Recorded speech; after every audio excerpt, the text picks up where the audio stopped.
Hello, hi, welcome once again to M5's English language learning program, Let's Speak English. I'm Gav Duncan and I'm here on your TV to help you learn English. Now, are you sitting comfortably? Yes? Good. And are you ready for today's lesson? Yes? Good. Okay, well, let's learn English together. And welcome to Friday. Yes, that's right, my friends. It's Friday again. Time for us to hit the town and have some fun. Well, almost. Before we can rush out and get ready, we have to get the English lesson out of the way. Only then, when we have done what we have to do, can we think about having fun. Well, that's not 100% true, is it? We're also here to have fun, but not Friday evening sort of fun. Now, tell the animals what we can expect of them and we can get cracking. Gusti, no dancing. Sit down and stay in one place for 15 minutes.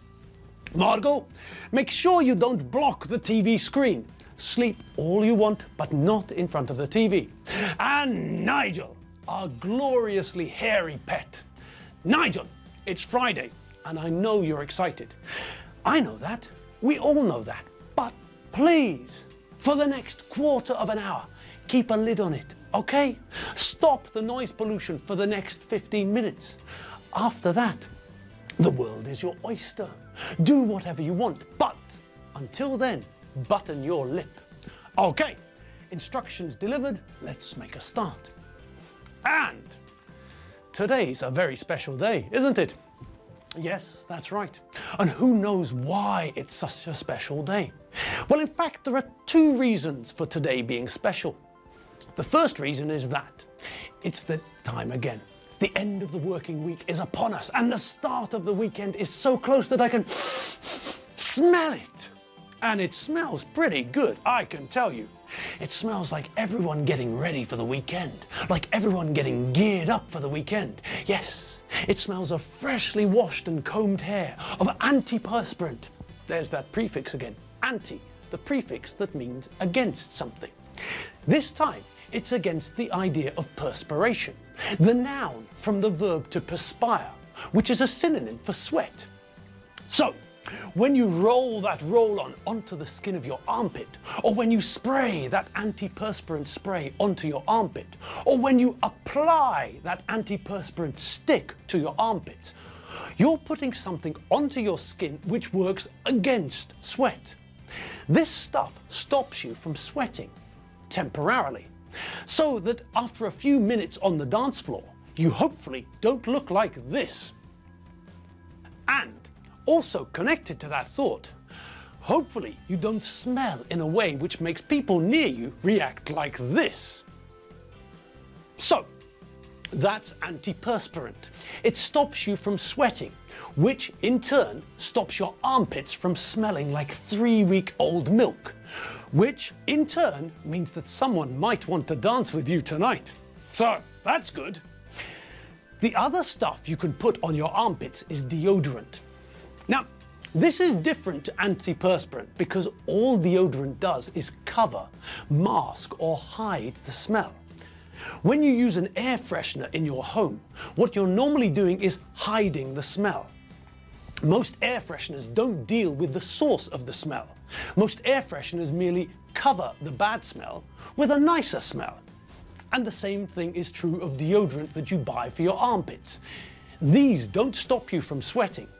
So these don't stop the bacteria in your sweat from making you smell. Deodorants just hide the smell with a different smell, with a nicer one. Anyway, make your choice and decide if you prefer antiperspirant or deodorant. You don't want to smell like someone's old socks when you're in the disco or bar or club or restaurant or cinema or wherever. If you're in the gym, then I suppose it's okay. But even there, people aren't going to talk to you if you smell like a dead cow.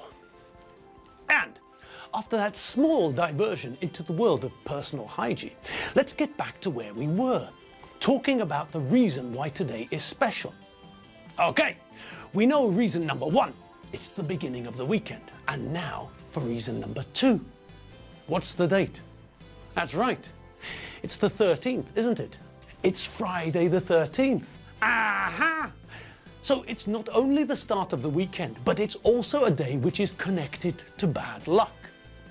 Now, when people think about Friday the 13th, people always think that this is a day when accidents are more likely to happen, when there is a greater chance of bad things happening. Perhaps, perhaps not. Maybe, maybe not. But why do we think that Friday the 13th is the unluckiest day of the week, or month, or year? Well, some people say that the number 13 has always been unlucky. People always thought that 12 was a lucky number and 13 was an unlucky number. Some people say that this is connected to the number of disciples that Jesus had, the number of people in Jesus' gang. There were 12 disciples, which explains why people think the number 12 is a good number. Also, there are 12 months in every year, and 12 animals in the Chinese animal calendar. There are 12 signs in the zodiac, but that's logical, isn't it? There are 12 months in the year after all. Okay, but what about number 13? Well, some people say that this is connected to Jesus and his friends too. At the Last Supper, there were 13 people at the table. Number 13 was Judas, and this is the man who betrayed Jesus for 30 pieces of silver. So, the 13th person at the table was the cause of all the trouble. The 13th man double-crossed Big J. Judas, number 13, stabbed Big J in the back. He sold his friend down the river. And let's be clear, we're not talking about Judas Priest, we're talking about Judas Iscariot. Remember that, because it's a very important difference. One of these is the disciple who betrayed Jesus, and the other is a British heavy metal band from Birmingham.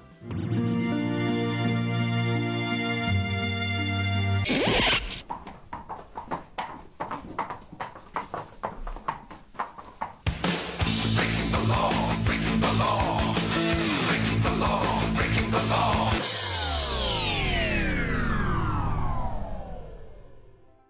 Okay, so now we all know the essential difference between Judas Iscariot, Judas Priest, a giraffe, and a dragon. Good, on we go.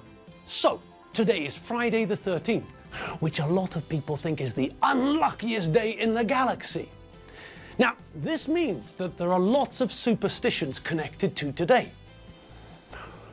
Do you all know what a superstition is?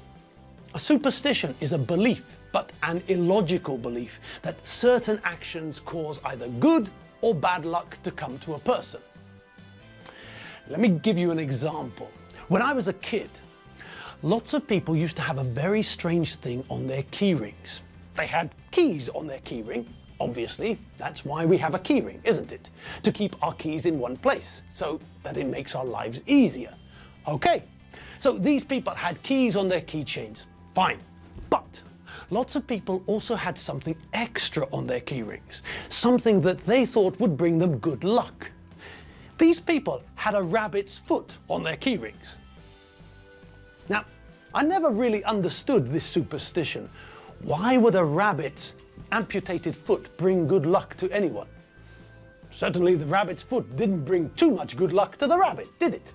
I mean, the rabbit has 4 feet, which should mean 4 times as much luck, but, well, it didn't work for the rabbit, did it? No, someone came along, killed the rabbit, and then turned its feet into lucky keyring ornaments.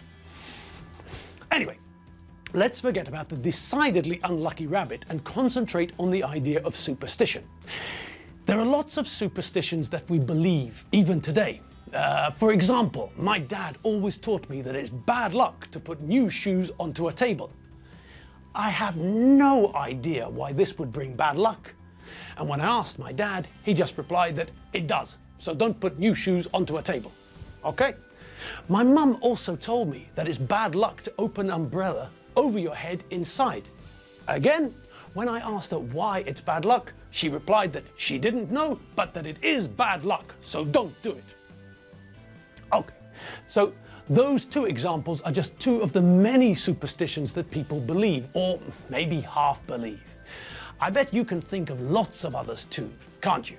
Well, for one thing, just off the top of my head, there's the idea that breaking a mirror will bring you 7 years of bad luck. That's a lot of bad luck. Also, if a black cat crosses your path, it's meant to be bad luck. And walking under a ladder is also meant to be bad luck, isn't it? Now, as well as bad luck, there are also some things which are meant to bring you good luck, aren't there? If you find a 4-leaf clover, for example, it's meant to bring you good luck. Now, another thing which is connected to this illogical system of believing in strange things is the idea of a phobia. When we think about phobias, then we can see the similarities between superstition and phobias. They're both beliefs that have no logic behind them. It's not logical to think that if you break a mirror, then you'll have bad luck. If you break a mirror, you might cut yourself, and then you'll have to do a lot of clearing in that room, but it shouldn't mean that you'll have bad luck for 7 years, should it? No. Isn't that right, Brucey?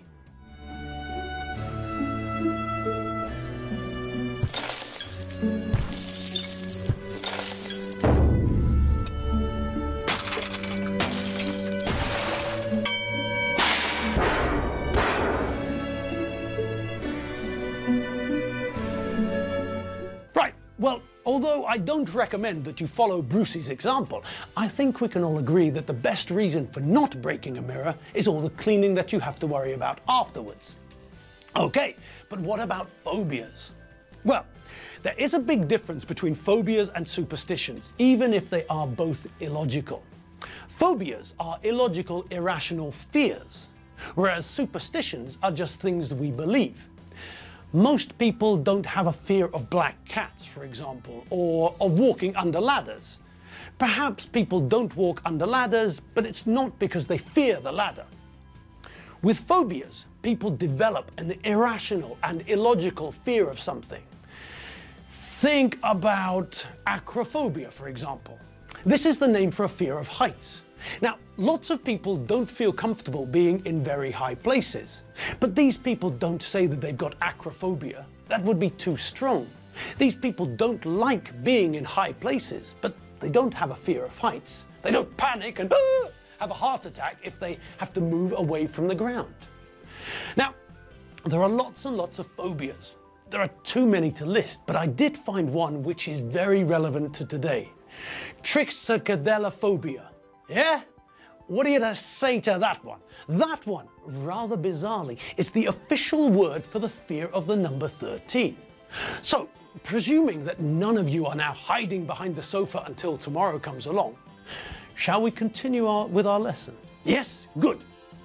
Okay then. Now, what were we looking at yesterday? Who remembers? Yes, I know, you all do. I was just kidding. Oh no! Poo sticks! We're out of time. Oh well, never mind. We'll pick up on that on Monday, okay? Right then, people.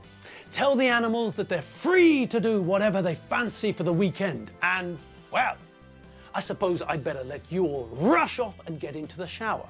Remember, wash your hair and pay attention to your armpits. Nobody's going to want to dance with someone who smells like a dead cow. Okay. Have a great weekend, and we'll see you all on Monday, fresh and hopefully fully recovered from the weekend. If you need more English, you all know where to go. www.m5tv.hu. I'm Gav Duncan. You all know that. See you on Monday. Have fun. See you later. Bye.